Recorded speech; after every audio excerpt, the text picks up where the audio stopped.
Okay, let's talk running back here, guys. Warren Sharp destroyed any open-mindedness I had towards the Cowboys going with AJ Dillon. Holy cow. Yeah.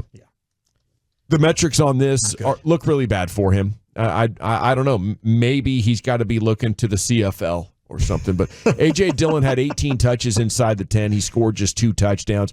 The 11.1% touchdown rate was the worst mark for any running back with over 15 touches inside the 10-yard line in the last 4 years in the NFL. Additionally, on his 178 rushes, he also averaged career lows in yards per carry, success rate, first downs per rush, stuff rate was the worst, explosive run rate was the worst he'd ever had, and yards after contact. I mean, I like the idea of a big body back for short yardage, but not if short yardage is all you can do. And his 3.4 yards per attempt was a career low, pretty dang bad. Man, all that, and he's benefiting from a play caller that knows how to dial it up pretty nicely. Like, it's not like he's dealing with terrible scheme kind of stuff that we've seen here with our own football team. So, yeah, I didn't think that was a guy that would be getting the people going in a good way at all. But this was actually good for me. It sent me down a rabbit hole. Okay. That made good. That's a top 10 hole according to the Willy Billy top 10 list of a couple of years ago. That's what I heard. So I saw the opportunity to jump in one, been a while, and checked it out, and so I went looking at who's good at this, and Warren Sharp had a chart of that as well. Now Kareem Hunt is number one at touchdowns when getting touches inside the 10-yard line, but he also had 3 yards per carry this year, and he's ancient. So Kareem Hunt not an option. I think we could agree on that. Okay, so you have a list of the best short yardage backs, the best guys at scoring when touching the ball inside the 10-yard line. Cool. Okay. Was the These are the best goal line backs. Nose for the end zone. Your best red zone back by touch percentage, and maybe some of it is a small sample size, but Warren Sharp saw fit to doing a big thread about it. Barkley is number 3 at 47% of his touches. When he gets the ball inside the 10-yard line, it went for a touchdown this year. He is good at that. The problem is the price tag is going to be a little too much. Yeah, price tag and injuries. Absolutely. If I had just one game where I had to win it, I might think, man, Saquon Barkley could easily be my running back in this. As maybe Christian McCaffrey goes off the table. I don't know who the next couple of guys are, but I'd be considering Saquon Barkley. I think the player we want, though, was 5th on this list. 46% of his touches inside the 10 went for touchdowns. Deontay Foreman. He is 6 years into the league. Okay. He's carried it 550 times, 27 years old. That's why I asked you earlier, Wolchuk, is Deontay Foreman that veteran back that maybe the Cowboys should be interested in? Deontay Foreman's a guy that he's had 3 different teams the last 3 years, but 2 years ago in Carolina, he was absolutely fantastic. He started 9 games, had darn near 1,000 yards, was really, really good for them. 5 touchdowns. Last year was in Chicago, kind of running back by committee there as well. Started 8 games, ran for over 400 yards. I mean, you're looking at a guy, if he's able to start for you for the majority of the season, he's going to be a 1,000-yard back. I think Deontay Foreman, running back out of Texas, people love him here in this area. He is definitely one of those veteran backs I would sign and go ahead and still draft a guy, and that can be your 1-2 punch. I think it's huge because the Cowboys have always struggled inside the red zone, and getting a guy who's got a nose for the end zone is important. Now, Tony Pollard was horrible at this. He scored on 16% of his touches inside the 10. He was well in the bottom third of the league, maybe even the bottom 10% of the league. Okay, so I'd love to look further into Deontay Foreman. I think broken tackles, making guys miss and stuff like that, obviously going to be pretty dang important. But for the right price tag, that's around the profile of a player that I'd be interested in. How about Derrick Henry? He was at 33%. That's 14th in the NFL, and Joel Corey has some additional data on him. That's our former agent turned writer at CBS Sports. I've been DMing with him, and he's going to join us on the show here before too long. Oh, heck yeah. Nice. He writes, the career low in yards per attempt by Derrick Henry this year is mitigated by some advanced running back metrics. According to the Next Gen Stats, 35.36 of Henry's carries were with 8 or more defenders in the box last season. League's second highest percentage. Henry also had that in 2022. It was 27% in 2020 when Henry won NFL Offensive Player of the Year honors after becoming the league's 8th player to ever rush for at least 2,000 yards in a season. So he thinks that, the heavy boxes may have accounted for Derrick Henry's dip in production as that Titans offense just ground to a halt other than him.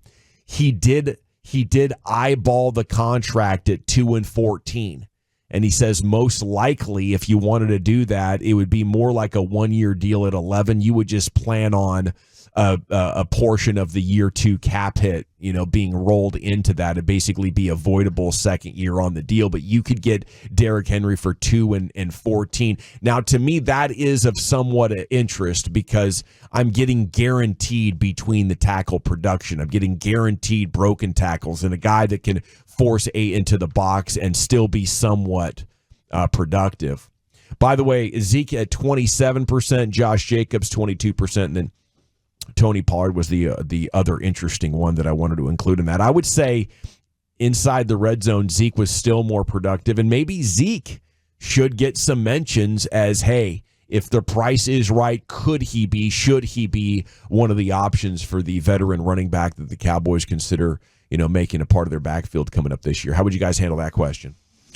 Yeah, I've kind of turned the page on that, but I do think in my mind, it seems like something that would make sense for them. Like when they start realizing the running back position and what they need, I could see them going, this will be our cheap veteran back. If it really just comes down to how bad Zeke wants to play and how low he's willing to play for, financially, because I don't think they're willing to. I mean, they're still getting charged like $6 million against their cap because of Zeke. So I don't think they want to give him much more than probably around the minimum, maybe $1 million or so. I don't know if he's willing to play for that. I think that's a fair question. I think for Zeke, that might be a perfect situation. You sign a 1-year deal, you play your last year with the Dallas Cowboys, and you retire because this is where his heart is. I mean, he can still be a short yardage guy, still going to find the end zone, still pass protects.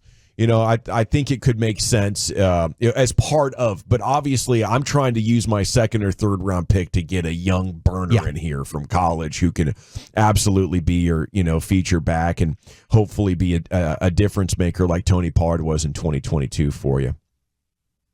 Okay, elsewhere in Cowboys Twitter, we go to Cowboys Country, and Anthony Luciard has posted draft disaster, why Cowboys can't pick a linebacker in round 1. Says linebackers aren't round 1 quality in this draft. There's a handful of linebackers projected to go on day 2 with the NFL Combine around the corner. A blazing 40 time could skyrocket some stocks, but it's worth getting ahead of the idea and promptly shutting it down, writes Luciard. For one, there isn't a prospect in the class that profiles as a true round 1. Each of the prospects, yada, yada, yada, have a specific question mark clouding their projection, relegating their stock to 2nd or 3rd, and positional value is relevant. And I brought this up the other day, especially in the first round. The Cowboys, we think at this early stage, seem destined to choose between a receiver or an offensive lineman at 24. They shouldn't select simply for need or positional value, but in this case, they intersect well. This class has no shortage of options up front or on the perimeter, both of which are more likely to have bigger impacts in the short and long term. I totally agree with that. You got to look at, especially with your first round, like if this guy was a free agent, what would he get, for 1 year of work? And you're able to get him for significantly less if you can find a wide receiver and offensive lineman. I'd rather trade down than take a wide out, to be honest with you. I'm done with that. It is throwing money into a pit to continue to add quality wide receivers. You need 2 of them. It's not going to make your passing game any better. Not with this quarterback, not with what they're doing. Until you can establish the running game, adding weapons to your passing game is beyond the law of diminishing return for me. Yes, and with the depth of the position year in, year out, you can find really good players throughout the draft. You don't have to spend that first round pick on it, especially when you already have your bona fide number 1 guy that you're about to give all the bag to. Now you got to go real cheap with it, and you have bigger needs here when it comes to the offensive line. I'm totally. I know we're all on the same page there. Offensive lineman in the first round. And this draft, it has plenty. You won't be reaching to do it. You won't be reaching for need. This will be the perfect marriage of there's going to be a guy there that's worth the selection, and you need him. Yeah, Yeah, I think you go veteran linebacker and Overshown for your plan next year. I'm fine right? with that, and you can still good veteran linebacker, right? And there's still some linebackers that you can take, to their point in that article, from rounds 2 through 4 that you like, but you're reaching a bit if you do it at 24. To me, this is a no-brainer offensive line first round class. That's where the talent is in this draft.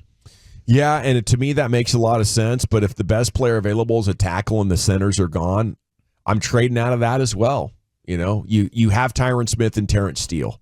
You need these assets to make you better now. And if I pick up an extra 2 and go back 10 spots and take a center there, or take a defensive tackle or my linebacker there, I would just be absolutely stunned if they give Tyron Smith another contract here in March and then draft a tackle in late April.